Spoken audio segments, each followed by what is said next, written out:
Welcome to NS education. NS education के YouTube channel में आपका बहुत बहुत स्वागत है। दोस्तों, मैं कमलेश साहू और मैं आज आपको अपना प्रोफेशनल एग्जामिनेशन बोर्ड का जेड डिपार्टमेंट पहली रिक्रूटमेंट टेस्ट 2018 का प्रीवियस ईयर क्वेश्चन पेपर लेकर आया हूं। दोस्तों, आज हम यहाँ पुनः जनरल हिंदी से संबंधित कुल 20 क्वेश्चनों पर डिस्कशन करेंगे। साथ ही साथ हर क्वेश्चन से रिलेटेड इंपोर्टेंट फैक्ट जो कि आगामी एग्जाम में पूछे जा सकते हैं या पूछे गए हैं, उनको भी यहाँ पर डिटेल से डिस्कशन करेंगे। वीडियो को स्टार्ट करने से पहले मेरी आपसे एक रिक्वेस्ट है, अगर आपने इससे पहले बने हुए पार्ट्स को नहीं देखा है तो आप उन पार्ट्स को जरूर देखिएगा, जिनकी लिंक को मैंने डिस्क्रिप्शन बॉक्स में दे रखा है।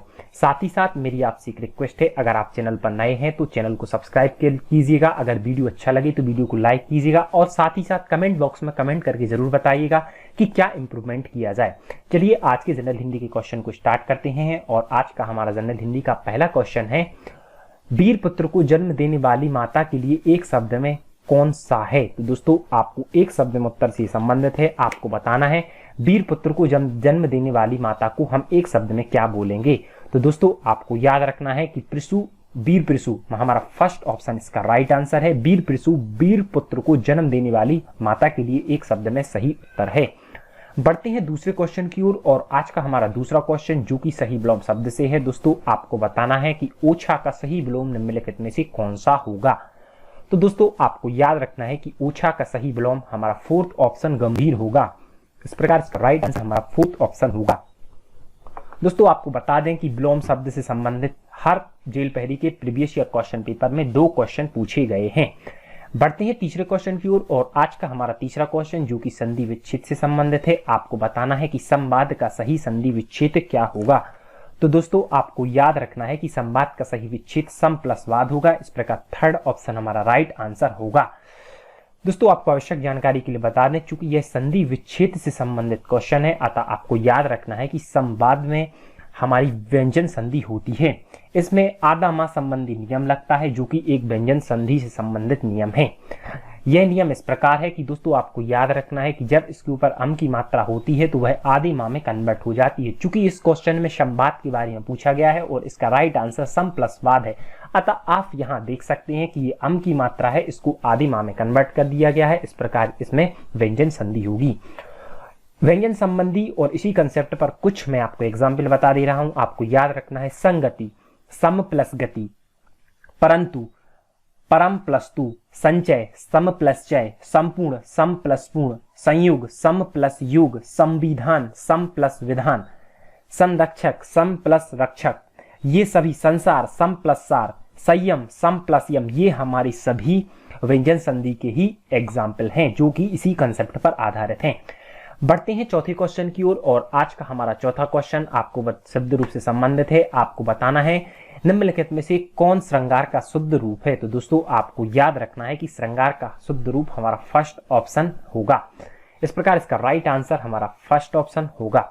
बढ़ते हैं अगले क्वेश्चन की ओर और आज का हमारा अगला क्वेश्चन जो कि 5वां क्वेश्चन है, पुनः शुद्ध रूप से संबंधित है। आपको माननीय का सही शुद्ध रूप बताना है। तो दोस्तों, आपको याद रखना है कि माननीय का सही शुद्ध रूप हमारा फर्स्ट ऑप्शन होगा। बढ़ते हैं छठवें क्वेश्चन की ओर और हमारा छठवां क्वेश्चन जो कि सामासिक विग्रह से संबंधित है। दोस्तों, आपको बताना है चिड़ी मार्ग का सामासिक विग्रह निम्नलिखित में से कौन सा होगा। तो दोस्तों, आपको याद रखना है बेवकूफ हमारा राइट आंसर नहीं होगा। चिड़ियों को पालने वाला ये भी नहीं होगा। चिड़ियों को मारने वाला हमारा थर्ड ऑप्शन इसका राइट आंसर है जो कि चिड़ी मार्ग का सही सामासिक विग्रह है। दोस्तों, इस क्वेश्चन में सामासिक विग्रह के बारे में पूछा गया है, अतः सबसे पहले तो मैं आपको समास बता दूं कि आखिर समास की परिभाषा क्या होती है। तो दोस्तों, सबसे पहले आपको याद रखना है कि समास का विग्रह होता है जबकि संधि का विच्छेद होता है। अब समास विग्रह की हम इस प्रकार परिभाषा कह सकते हैं कि 2 या 2 से अधिक शब्दों से मिलकर बनी सार्थक शब्द को समास कहते हैं। अब व्यापम के प्रीवियस ईयर क्वेश्चन पेपर में पूछा गया है कि बताइए समास के नियमों से बना शब्द को हम क्या कहते हैं। तो दोस्तों, आपको याद रखना है कि समास के नियमों से बना शब्द समस्त पद कहलाता है। आपको याद रखना है कि समास के कुल 6 वेद होते हैं। चूंकि इस क्वेश्चन का राइट आंसर चिड़ियों को मारने वाला है, अतः दोस्तों आपको याद रखना है कि इसमें हमारा तत्पुरुष समास है। तो सबसे पहले आपको मैं बता दूं कि तत्पुरुष समास की परिभाषा कुछ इस प्रकार है कि जिस समास में उत्तर पद प्रधान होता है उसे हम तत्पुरुष समास कहते हैं। इसमें विग्रह करते समय दोनों पदों के बीच कारक चिन्ह आ जाता है।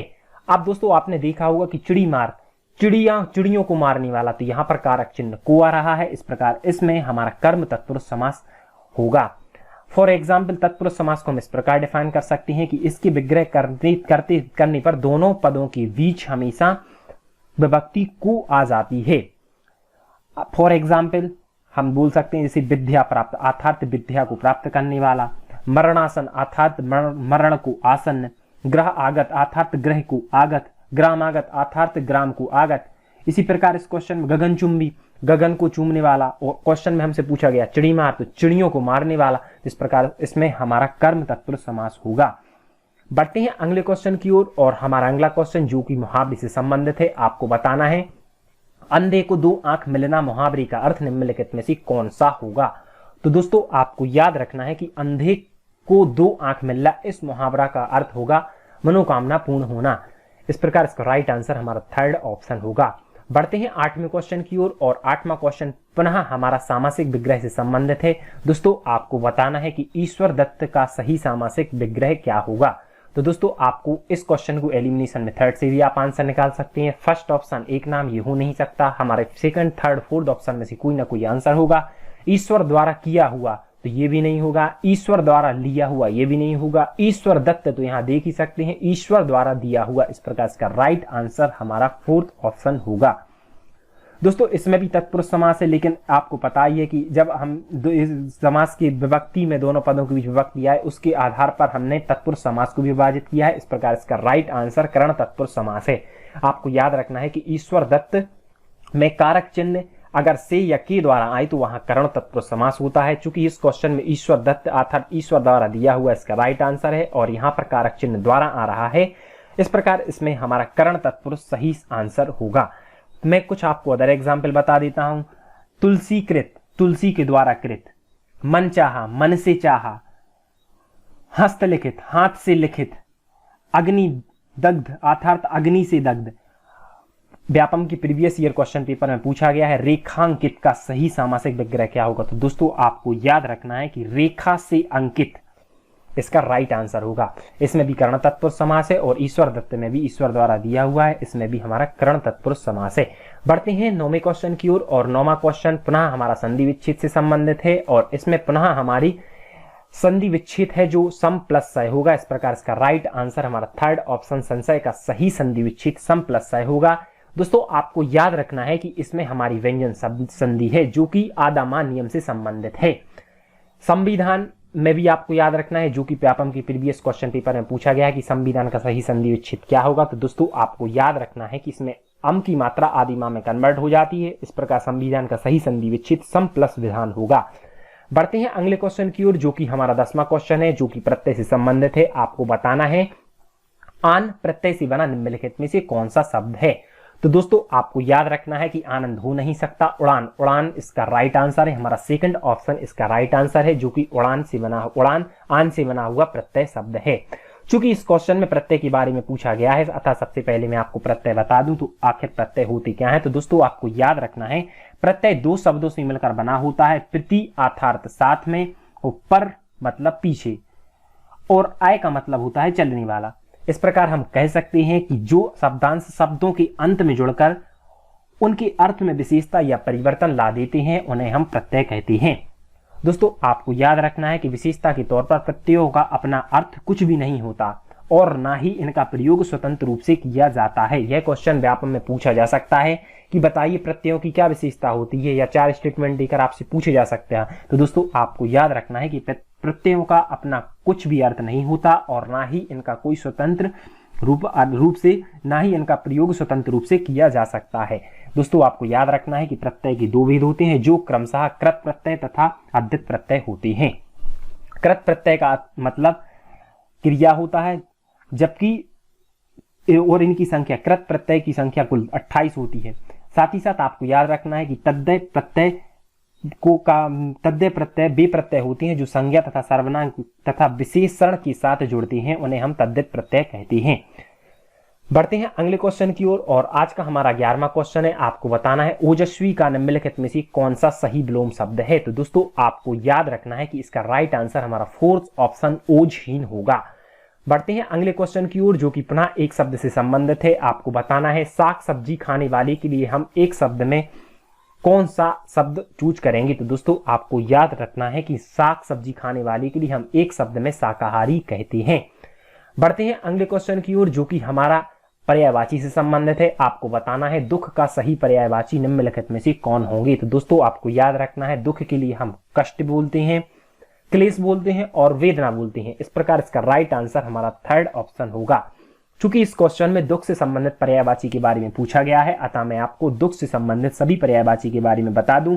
दोस्तों आपको याद रखना है दुख के लिए हम पीड़ा, व्यथा, कष्ट, शोक, क्लेश, वेदना, यंत्रणा तथा खेद, ये सभी हमारे दुख के सही पर्यायवाची हैं।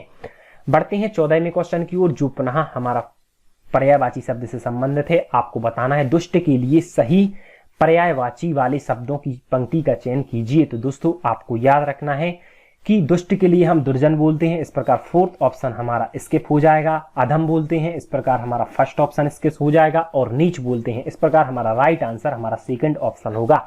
इस प्रकार आपको याद रखना है कि दुष्ट के लिए हम दुर्जन भी बोलते हैं, अधम भी बोलते हैं और नीच भी बोलते हैं। बढ़ते हैं 15वें क्वेश्चन की ओर, और 15वां क्वेश्चन हमारा उपसर्ग से संबंधित है। दोस्तों आपको बताना है अभी उपसर्ग से बना शब्द निम्नलिखित में से कौन सा है। तो दोस्तों आपको याद रखना है हमारा फर्स्ट या थर्ड ऑप्शन में से कोई राइट आंसर होगा। चूंकि इसमें अभी के बारे में पूछा गया है और फर्स्ट ऑप्शन में अभी है, इस प्रकार फर्स्ट ऑप्शन भी हमारा स्किप हो जाता है। इस प्रकार इसका राइट आंसर हमारा थर्ड ऑप्शन होगा। चूंकि इस क्वेश्चन में उपसर्ग के बारे में पूछा गया है दोस्तों, अतः आपको बता दूं कि यौगिक शब्दों की रचना 3 प्रकार से होती है, जो क्रमशः उपसर्ग होते हैं, प्रत्यय होते हैं तथा समास होते हैं। चूंकि इस क्वेश्चन में उपसर्ग के बारे में पूछा गया है, अतः आपको मैं बता दूं जो शब्दांश शब्दों के आगे जुड़ते हैं और उनके अर्थ में विशेषता लाते हैं, उन्हें हम उपसर्ग कहते हैं। तो दोस्तों आपको याद रखना है उप मतलब आगे और सर्ग मतलब लगने वाले। तो इस प्रकार जो शब्दांश शब्दों के आगे जुड़ते हैं और उनके अर्थ में विशेषता लाते हैं, उन्हें हम उपसर्ग कहते हैं। कभी कभी पूछ लिया जाता है कि बताइए संस्कृत में उपसर्गों की संख्या कितनी है। तो दोस्तों आपको याद रखना है कि हिंदी में संस्कृत से ही उपसर्गों का अधिकांश प्रयोग किया गया है तथा संस्कृत में उपसर्गों की कुल संख्या 22 है। मैं आपको पुनः बता दे रहा हूं, अगर आपसे पूछ लिया जाए कि बताइए संस्कृत में उपसर्गों की संख्या कितनी है, तो दोस्तों आपको याद रखना है कि संस्कृत में उपसर्गों की संख्या 22 है। संस्कृत के अतिरिक्त हिंदी के उपसर्ग, उर्दू से फारसी के उपसर्ग का भी प्रचलन है। अतः आपको याद रखना है कि संस्कृत के अतिरिक्त हिंदी के उपसर्ग भी रहते हैं, कुछ उर्दू के उपसर्ग भी रहते हैं और साथ ही साथ फारसी के उपसर्गों का भी प्रचलन है। बढ़ते हैं अगले क्वेश्चन की ओर, और हमारा अगला क्वेश्चन जो कि 16वां क्वेश्चन है। आपको बताना है सु उपसर्ग से बना शब्द निम्नलिखित में से कौन सा है। तो दोस्तों हमारा फर्स्ट ऑप्शन इसका राइट आंसर है, जो सा में छोटा सु उपसर्ग से बना शब्द है। बढ़ते हैं 17वें क्वेश्चन की ओर, जो कि हमारा अलंकार से संबंधित है। दोस्तों आपको याद रखना है कि जेल पहरी के हर प्रीवियस ईयर क्वेश्चन पेपर में 2 क्वेश्चन अलंकार तथा 2 क्वेश्चन छंद से पूछे गए हैं। आपको बताना है देख लो साकेत नगरी है यहीं, स्वर्ग से मिलने गगन में जा रहे। तो दोस्तों निम्नलिखित में से कौन सा अलंकार है। तो दोस्तों आपको याद रखना है कि जब किसी वस्तु या तथ्य को बढ़ा चढ़ाकर प्रस्तुत किया जाता है तो वहां अतिशयोक्ति अलंकार होता है। इस प्रकार यहां पर आपको पढ़ते ही समझ में आ रहा होगा, देख लो साकेत नगरी यही है, स्वर्ग से मिलने गगन में जा रहे। तो इस प्रकार इसका राइट आंसर हमारा सेकंड ऑप्शन अतिशयोक्ति अलंकार है। चूंकि इसका राइट आंसर अतिशयोक्ति अलंकार है, अतः मैं आपको अतिशयोक्ति अलंकार के बारे में बता दूं। जहां किसी वस्तु या तथ्य को बढ़ा चढ़ाकर प्रस्तुत किया जाए वहां अतिशयोक्ति अलंकार होता है। फॉर एग्जाम्पल, हनुमान की पूंछ में लगन न पाई आग, लंका सारी जर गई निशाचर आग। तो दोस्तों आपको याद रखना है कि इसमें भी हमारा अतिशयोक्ति अलंकार है। एक एग्जाम्पल तो हमारे क्वेश्चन पेपर में ही पूछा गया है, जो कि सामने लिखा हुआ है, और मैं एक एग्जाम्पल आपको बता दे रहा हूं। धनुष उठाया ज्यों ही उसने और चढ़ाया उस पर बाण, धरा सिंधु नभ काफे सहसा विकल हुए जीवों के प्राण। तो इसमें भी हमारा अतिशयोक्ति अलंकार है। दोस्तों हमारा फर्स्ट ऑप्शन संदेह अलंकार है। तो दोस्तों आपको बता दें कि जहां किसी वस्तु को देखकर संशय उत्पन्न हो और यह निश्चय ना हो पाए कि वह क्या है, वहां संदेह अलंकार होता है। दोस्तों आपको याद रखना है कि संदेह अलंकार को पहचानना बहुत ही आसान है, क्योंकि इसके एग्जाम्पल में कुछ कीवर्ड रहते हैं जिनको हम सीधे पहचान सकते हैं। अगर संदेह अलंकार में के किसी भी एग्जाम्पल में धाऊं के धाऊं, की, कई अथवा या, वा आदि शब्द आते हैं, साथ ही साथ जहां किसी वस्तु को देखकर संशय उत्पन्न हो और यह निश्चय ना हो पाए कि वहां क्या है, तो वहां संदेह अलंकार होता है। आप नाम से भी समझ सकते हैं, संदेह अलंकार में संदेह होगा और यहां पर हम निश्चय नहीं कर पाएंगे और संशय रहेगा। साथ ही साथ पहचान आपको एक बार पुनः बता दे रहा हूं, धाऊ के धाऊ, की, कई, अथवा, या, वा आदि शब्द आते हैं।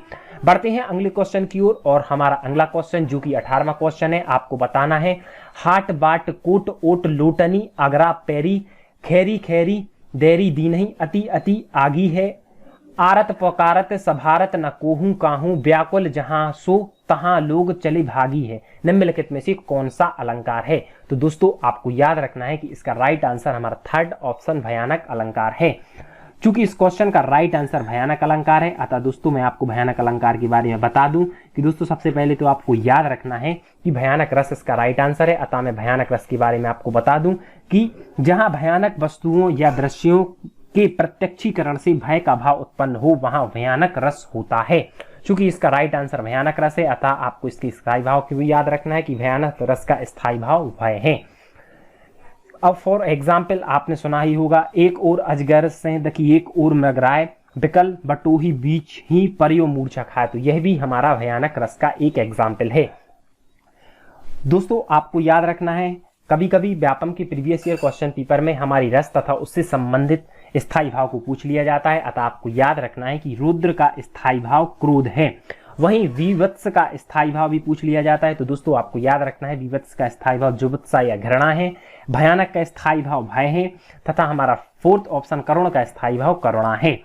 दोस्तों आपको याद रखना है, कभी कभी आप हमारा फर्स्ट ऑप्शन है रुद्रस। तो दोस्तों आपको याद रखना है कि स्थायी भाव, इसका स्थायी भाव क्रोध है, इसका स्थायी भाव क्रोध है। आपने बुंदेलो हरवेलो के मुख हमने सुनी कहानी थी, तो ये तो हालांकि बीरस का एग्जाम्पल है, लेकिन आपने सुना होगा श्री कृष्ण की सुन बचन अर्जुन क्रोध से जलने लगी।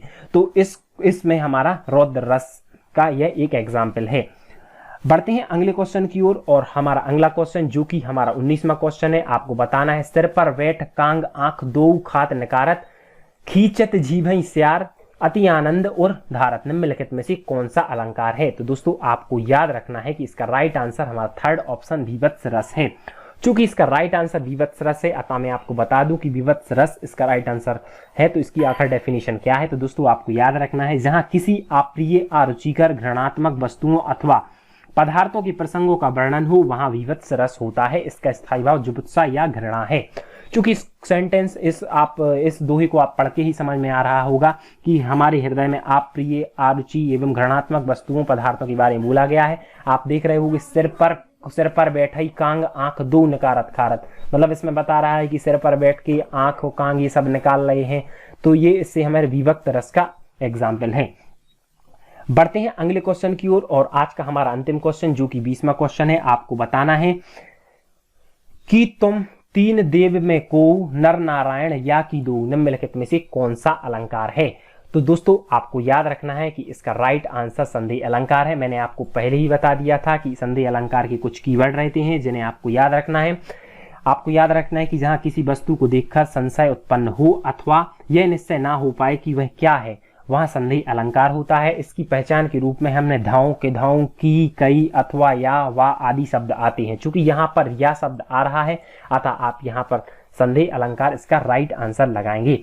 अतिशुक्ति अलंकार को मैंने पहले ही बता दिया है, हमारा थर्ड ऑप्शन है उपमा अलंकार। तो दोस्तों आपको उपमा अलंकार के बारे में बता दूं, इसे अलंकारों का शुरू रत्न या सिरमूर कहा जाता है। जब दो वस्तुओं की आपस में तुलना या समानता की जाती है तो वहां उपमा अलंकार होता है। कभी कभी व्यापम के प्रीवियस ईयर क्वेश्चन पेपर में पूछ लिया जाता है कि बताइए उपमा अलंकार के कितने अंग होते हैं। तो दोस्तों आपको याद रखना है कि उपमा अलंकार के 4 अंग होते हैं जो क्रमशः उपमेय, उपमान, साधारण धर्म तथा वाचक पद होते हैं। अब आपको उपमा अलंकार का मैं एक दो एग्जाम्पल बता दे रहा हूं। पीपर पात सरस मन डोला, ये भी हमारा उपमा अलंकार का एग्जाम्पल है। चरण कमल सम कोमल, ये भी हमारा उपमा अलंकार का ही एग्जाम्पल है। तो दोस्तों इस प्रकार हमारे ये 20 क्वेश्चनों का डिस्कशन यहीं पर समाप्त होता है। मिलते हैं अगली वीडियो में, तब तक बने रहिए हमारे साथ। धन्यवाद। Thank you for watching my video.